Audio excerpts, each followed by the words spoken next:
Welcome to the Strong Bridge podcast. Today we're diving into a topic that's really crucial to business and success, and that's client retention. One thing to do after you acquire your clients is to make sure that you actually retain them. It's so important to long-term success as a business. And so today we're going to be spending some time with Neil Katz. He is the founder and CEO of Exceptional HR Solutions, and we're going to talk through kind of his experience, his background, and certainly get into what his thoughts are as it relates to client retention. So with that, I'm going to turn it over to Neil. Neil, thank you for joining us today. Well, Patrice, thank you for having me on the podcast. I enjoy being here. And I'll just tell you a little bit about myself. I am the founder, CEO of Exceptional HR Solutions. I've been serving clients for over, we'll just say 20 years or so. And about 4 years ago, I went full time and started my own practice. And that has scaled to over 20 people on the team, supporting clients throughout the United States and small to medium sized companies across all industries, and really building that partnership and trust with these clients to allow them to get back to what they're great at, and giving us the ability to run their HR functions for them so they can get 10 to 30% of their time back. That just the thought of getting extra time back, or getting time back to actually focus on whatever the company really wants to do, that I think is the heart of how other businesses can scale. So looking forward to diving in here. So as you know, our topic today is what top tier management consulting firms do differently to retain clients, right? So there's sort of table stakes, but then there are the things that people do that really differentiate themselves and make clients want to work with them over and over again. So I'm curious your thoughts. What's a fundamental difference between kind of top tier retention and just sort of run of the mill trying to keep the lights on? I think the key difference is you got to know your client, not just one on the client level, but more. You got to know who they are, what's important to them, what's their motivation. And yes, it's financials, it's business growth, it's all those components, but you got to know what are the motivating factors, what means something to the client. How do you build that relationship that you're developing a long-term partnership? If you're looking as a transaction, that's exactly what you're going to get from it. I look at this as I'm building long-term partnerships and relationships with my clients that candidly, I'm not sure I ever want them to end. And when they do, it's a little heartbreaking, but I also know, as I say, we don't end our relationships, we graduate our clients. And they graduate on to probably a full functioning HR team. And when they're ready for that, that's okay. But the key really is you got to build a relationship and partnership, a level of trust. And trust takes time to build. And then I think the last thing that truly separates exceptional firms in this is you got to know the business, not the function you support, whether it's finance, accounting, HR, marketing, supply chain, logistics. Those are all relevant to what you do, but you got to know their business. What are the motivations of the business? What drives the business? Where does the business make money? Where's the business losing money? What are the top 20 clients of that business, and why are those such great clients? Understanding the needs of the business is so important to bring value and impact to these groups. That's really what's really separated us. And I've watched other groups that I don't see it as a transaction, I see it as a relationship.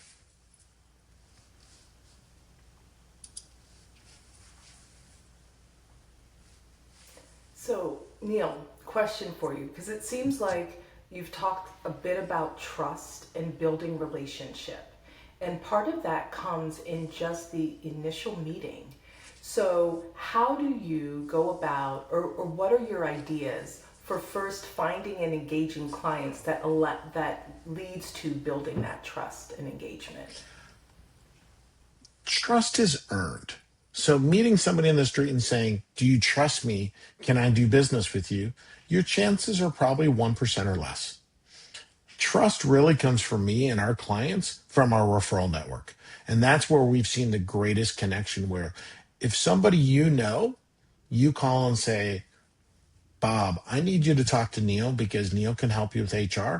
You've instantly given me some of your trust to Bob, for Bob to know Patrice is not going to put Neil in front of me if she doesn't trust him. So It's giving or sharing your trust with others because you're referring.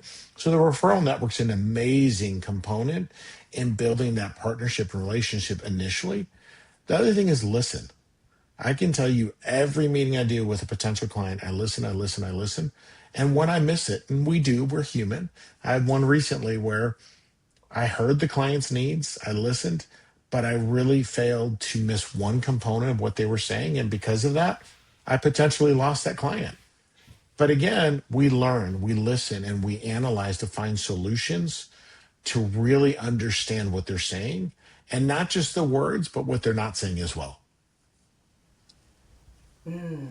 You know, that's such a key component because it seems like sometimes people just talk to almost advance the conversation real without really engaging in it, right? So that listening piece and understanding what's unsaid is just as important as hearing what's said. Silence speaks volumes, and don't let the silence Mm. speak the volumes you're missing. You need to catch the silence and learn from it and ask inquisitive questions. And look, people like to talk if you ask them the right questions. Mm. Very true. Very true. So one of the things that I think is interesting is you've now engaged with the client, right? You've built the trust, you've engaged them as a client, and you have the initial project, right? That first project scope, you're working on it. How do you continue to engage and find other ways to support the client as you're going through that first engagement? I'll go back to some of what we said, which is listen. Clients, as you build the trust, are more willing to share information, give additional information, listen to them and ask them, and don't ask them just about your area. So if you're a fractional XYZ, sales, marketing, supply chain, HR, legit, whatever, listen to the other challenges they're struggling with. Where I build a lot of trust is I like to be their Rolodex for my client. If a client calls and says, Neil, I need a CPA because the CPA I have is not working. I got three people for you. Let me get their names over to you. We're struggling with contracts. Do you have an attorney that does contracts? Absolutely. Let me help you out. You're building that trust through not just satisfying your own needs, but putting needs of that client first. And really, I was listening to a podcast recently about a gentleman talking about sometimes you got to give those little surprise moments of something extra the client might not have expected or asked for. I had a client we were talking to that was needing some help on a new role they were creating. And I gave him some options of what I felt would be the title of this new role. But on top of that, I had one of my people pull out some comp ranges out of our comp tool and shared that with them. They didn't ask for it, but it's that little extra you give that took a few minutes of time. But now I gave them, they're like, wow, I just asked for titles and he's giving me the titles, he's giving me the comp ranges. It's those little pieces of surprise that people don't expect or aren't asking for that really truly impact it. Yeah, yeah.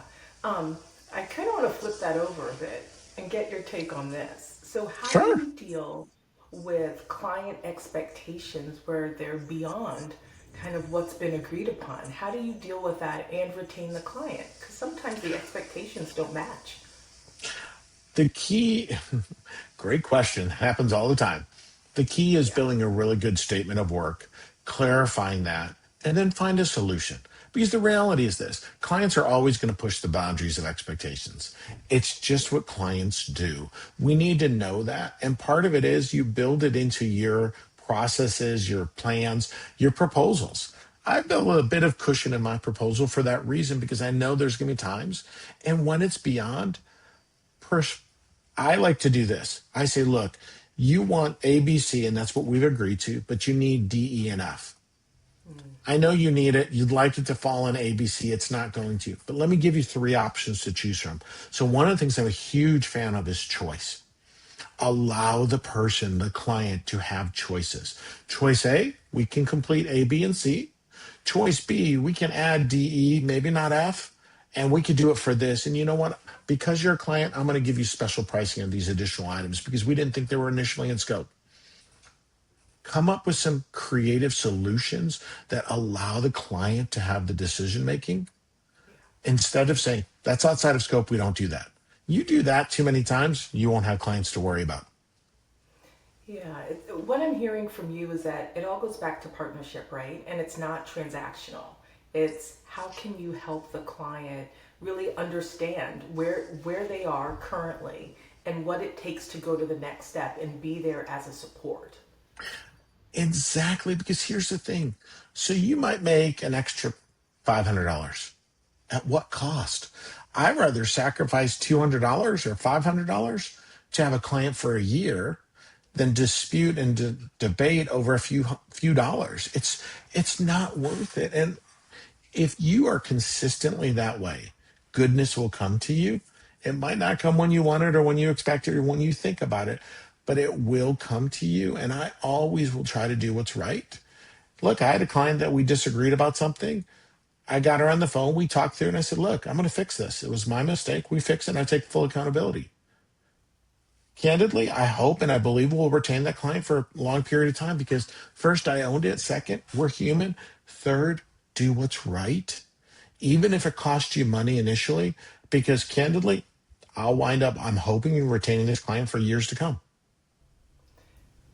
It goes back to integrity, right? Just really being that person that is going to be truthful and is going to bring forward what the next option is, what could be a solution. Um, and so, yeah, go ahead. Yeah, it goes to what you said. This is a partnership. I equate it to a long-term relationship. Look, I have hundreds, if not thousands, of people I meet that are amazing people. Some of them, I want long-term partnerships. I have a young lady I'm be meeting this afternoon that I met almost a year ago, and we meet about once a quarter. For nothing else, then she's just an amazing individual. I learn something every time I interact and engage with her. This will be a long-term relationship that we'll have in a business community that she's growing her business, I'm growing mine. We'll sit, we'll strategize, we'll talk, we'll synergize to greatness. And I've met hundreds and hundreds of great people that my pool of great people is just growing every day. But what's great is these are partnerships that pay dividends. But I'm not looking at it as a transaction like, oh, what can I get from Patrice today? What am I going to get out of this? You do that, everything becomes a transaction. Yeah, yeah, and you can't survive on that. No. Question for you. For those consultants that are starting now and they're just trying to get their first client, maybe they have one client, they have one case study they're looking to build, but they also need to keep the lights on. What is your suggestion for them? Because they do need that inflow. I'm not sure your client, your folks are going to like this comment, but I've done this long enough to know. Go Yeah. work for another firm. Go work for a firm that has I'm going to tell you the biggest thing I see of consultants today, and candidly, I didn't know this probably until year two ish. If you don't love to sell, you don't love to communicate, you don't love meetings, you don't like the challenge of finding new opportunities and referral partners, Yeah. you shouldn't be building your own business. And I'm not trying to be negative. It's very, very hard. It's hard work. That's just one component. And I will tell people, look, you have to be honest with yourself. If you want to be a consultant, but you don't love running a company and building a pipeline of referrals and networks and potential new clients, recognize that in yourself and be honest and go work for another firm that does, that has the resources, the sales team, the business development team, and just embrace that. Because the reality is the hardest part of this is running a business and building out the BD is the hardest. Business development is the hardest component because people generally don't like to sell. Now, my philosophy is I don't sell anything. I solve people's problems. And the more people I can meet with more problems, the better I am. But if you ask your consultant, any consultant you meet, the first question I always ask them is, do you like to sell? And their answer is this. Well, and I'm like, don't do it. Go work for somebody. And they're like, but Neil, I'm like, I'm not trying to be negative, but your answer has to be, do you like to sell? I love it. I love meeting with people. I like the challenge of it. I like the excitement. And I like finding people's problems and making them better for them. So, how did you come to that? It seems to be a mindset, right? So, was there a point in your career, a point, it sounded like you said year two. I want to dig into that. How did you arrive at this framework? So I think what helped me arrive at it was 20 plus years in corporate America, not uncovering the problems, but not solving them.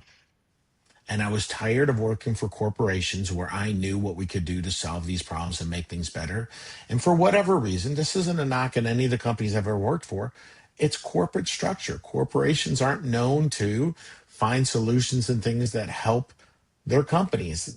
It's all about dollars and cents and it's business. And it is what it is. I started this entire enterprise for a very clear reason.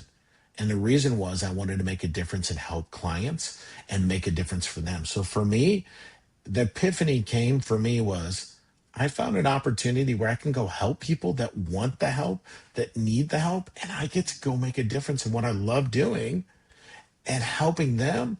And I watch them get set free. I've had leaders and founders and CEOs go, I have time. The analogy, and I haven't used it on your podcast, but I'll use it now because it's one of my favorite ones people love. My job is to eliminate the drama and trauma of people and HR. Ooh, And there's so much of the drama and trauma, but the reality is my team's amazing. I have one of the best teams out there in HR that we take it off your plate so you can go do what you love. And nobody starts a company to deal with the HR component other than me. I'm the only one that started an HR right. company for HR. Everybody else starts it for another reason. So let us do it for you. Yeah. Actually, it seems like some people are scared of HR because it seems like there are regulations. They don't know what's the third rail, not to touch that, what to do. And so the thought of being able to have someone else take care of it does seem freeing. It is. And the other thing I tell people is remember, you're not going to go to a mechanic if you're not feeling well, correct? The mechanic fixes your car. You go to a doctor if you're not feeling well. Why would you go to your accountant if you have a people problem? Go to your HR experts. Generally, I can do most of the work our clients need at roughly 10 to 40% less time than it's taking them or better. And I can save them time. Go to the experts that know what they're doing, let them do the work. And by the way, we don't do it full time. We do it always on a fraction of the time because we're good at what we do, but we know our stuff well. Now, don't ask me to be a bookkeeper because I couldn't do that if my life depended on it. So do what Well, you're great at. yeah, exactly. That's where I was going to go next. It seems as though the key, right, the secret sauce is to sticking to the expertise and knowing when to bring in the other experts, right? Um, It's so, I, question for you now, because you did build a company based on HR and filling in all those gaps and doing those other things. How did you scale? it's an interesting question. Scaling is always a fun question. You try lots of things. I've tried multiple things. The biggest part of what's helped me scale is my network. I built a phenomenal network for the last 25 years. So I will tell you, if you have anybody listening today that wants to, one, build out a business or is thinking about it, build your network and always, always, always be networking with people and learn about them, understand them, what motivates them, what's important to them. I spent 25 years building networks. I continue to this day building my network. Network is what got us to the point we were in year 3, year 4. Now we're looking at building a business development team, sales structures, paid ads, social media. There's lots of different things that we've been exploring and evaluating. Podcast guesting, different things of that nature have really helped us get our outreach more and more. What we'll see next will be paid ads and a sales team, a full sales team, probably 2 to 3 people to start with, to outreach to, again, help uncover the problems of the people that we face that are facing those issues today and making it easier for them. Yeah, there's something about being able to be part of a solution, right? And not just selling a widget, but really actually helping someone else that I think a lot of people find appealing, they find it compelling, but then like setting up a business is really what's holding them back. So I like the way that you frame that and how you help those entrepreneurs kind of achieve their own goals without having to get into the details of some of the stuff that's just not part of their skill set. And you know what? Nobody can be great at everything, even myself. I talk about this, I teach this, I preach this, I share this with leaders. But even for myself, it took me way too long to hire a bookkeeper. And I'll be hiring a fractional CFO in the next year or two. But I have a CPA, I have a social media person, I have a website team. All these things that I thought, I got this, I can do it. I can't. You can't be good at everything. So what you have to recognize is what are you willing to be good at? What do you want to learn? What do you want to play with? And what do you want to hire others to do? And you have to recognize, let the experts be the experts and let them do that so you can do what you're great at. Exactly. So I want to take a little turn now and talk about trends. So there's so many different trends in terms of, do this for clients, do that for clients. How do you kind of assess what's up and coming and what you want to incorporate and maybe what you want to step back from?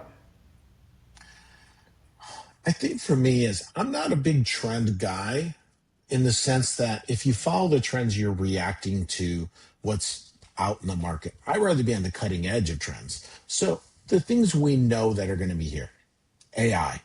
AI is not going away, like it or not. It doesn't matter.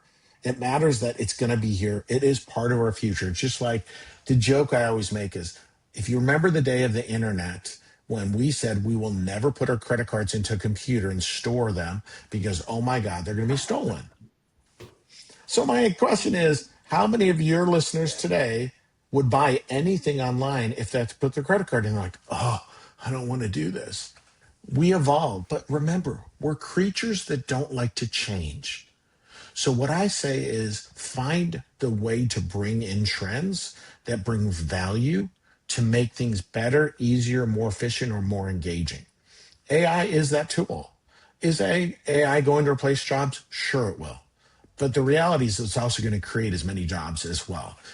It's a double-edged sword on everything. Whatever trends you're seeing, what I would say is listen to the trends, be aware of the trends, and then educate. I'll go back to what I said earlier. Educate your clients with choice. So I don't look at them as trends. I say, look, here's some things we're seeing in the market. Benefits is a great example.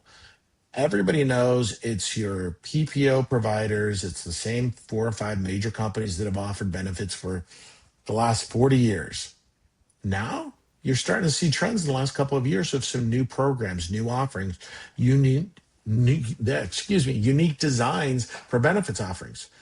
I don't tell the client, oh, this is the trend. I say, look, let me share some new options for you to evaluate. And let's do this together and determine, is this the time for you? And sometimes that trend is education, education, begin with a beta, begin with a test, evaluate, and then expand and launch over time. Some clients are great, like, I want to try everything new. Others are like, well, and then others like, no, I'm not going to try it.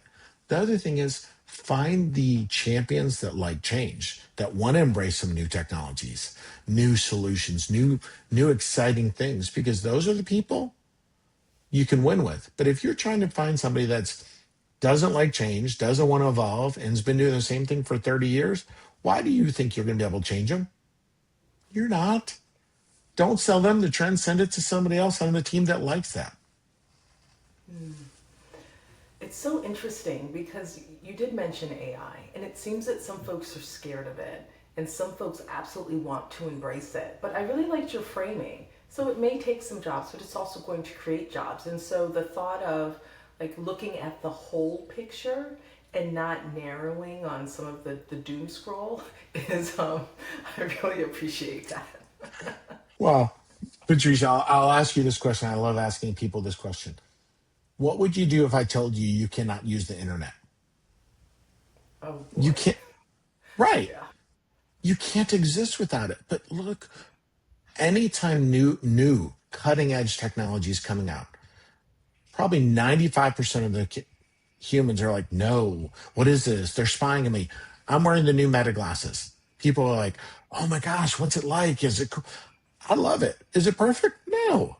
Is it is it pretty neat? Is it pretty savvy? Yeah. Does it have some opportunities for growth and development? Sure. If Mark Zuckerberg's listening today, please call me. I'd love to talk to you about some ideas I have for you. But you know what? I know it's going to evolve and change and it'll get better, but it's a choice I've made. And I encourage your listeners to really embrace it and find out again, what's their passion with it. There's some really fascinating things AI can do, but you have to make a choice. Do I embrace it? Do I stand still and watch it? Or do I fight it? Pick which one fits you. Yeah, yeah, that's right. And it sounds like in doing that and then in working with clients and helping them to understand what's going to fit them, that's where you really bring your value, right? It's bringing the trend to the client, but then working with them. Again, to that partnership. Exactly. What is right for the client? You can never lose if you're always keeping the client in mind and doing what's right by them. And now there's a checks and balances and you got to charge fees and all this other stuff that goes with it. But if you always lean in with what is right for the client, you can't lose because the client recognizes it, feels it, and embraces that. So, I want to ask you this next question, and I'm really curious to see what you're going to respond with. Um, if there was one thing that you could change right now about sort of client retention, client relationship building, what would it be? How to strengthen that relationship beyond the initial transaction, how to continue to build it, how to get to know them, how to have more time to build that relationship with them. Because when you do, it really gets to be special. And part of it's just time. You can work 24/7, but there's still only so many hours in a day. And you can't, and as you expand and grow, we've continued to expand and grow, and we will continue that journey. It's challenging. I just wish there was more of a magic sauce or a solution to say, I want to know everything about Patrice now. Here's the list. I'm like, oh my gosh, I can ask her about this and this and this, or what's your favorite team? And there's different things. I mean, I'm even playing with things now where, we all have pet peeves. So one of the things I'm going to start implementing is new clients when we close the transaction. The first question is, tell me your 5 pet peeves because I want my team to know what those pet peeves are. And some of them are, I hate text before 7 a.m. Don't text the client before 7 a.m. Or if Right. whatever it is, when you learn those pet peeves, those are little things you can do. And incrementally, it's my vision is to take one step every month or two closer to getting to know them more and more and more. So much so that they just feel we are that extension of their team. Yeah. Yeah. It almost sounds like you're talking about building an internal wiki page, Neil. That's Very similar. Yes. Very, very similar. Yes. Yeah, that's awesome. That's awesome. And then thinking about kind of what that does on the client side, right? Because then they feel like you know them, you respect them, you value them because you're honoring their boundaries, which is fantastic. Clients or partners are no different than employees. You got to feed them, you got to support them, you got to care for them, you got to celebrate them, you got to talk with them directly. And it's that relationship of trust. When you continue to both ways to have those conversations, you can't lose. Yeah.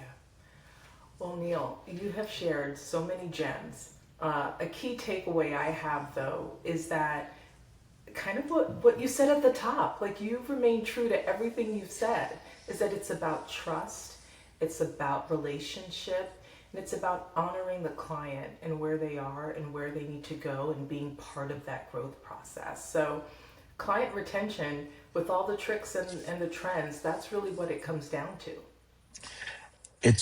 It's not. I always get people ask, "What's the special sauce?" There is none. The special sauce is be genuine, be real, truly care because I truly do, and I have to tell you, I wish people could see inside my heart to know how many times it just breaks when we lose a client. It hurts. It truly does, and I always ask myself, "What did I do wrong? What did we miss? What can we do?" And clients do graduate, but that still will never change my belief. How could I retain every client forever? That's my vision. I won't get there. It's okay. But that's my drive, and I truly believe that, and I will never let that go. Ah, fantastic. Well, Neil, after this conversation, I can imagine there's some folks that want to get in touch with you. How do they find you? I'm on all the social channels, but the two easiest ways to get to find me is send me a message on LinkedIn or just drop me a note on my website, exceptionalhrsolutions.com. I'm sure you'll add in the notes. We always do. And just drop me a note then and tell me you want to chat. And by the way, a chat doesn't mean I'm selling you. Just tell me what you want to talk about. I have a question about HR. What do I do with this? We'll get on a 30-minute call and chat it through. I like to help people because I do know this. When you help, it comes back at you tenfold at some point. You just don't know when. That is the truth. Neil Katz, thank you so much for your time, for your insights, and for those that are listening. I'm sure you gained a lot. So thank you, Neil. Patrice, thank you.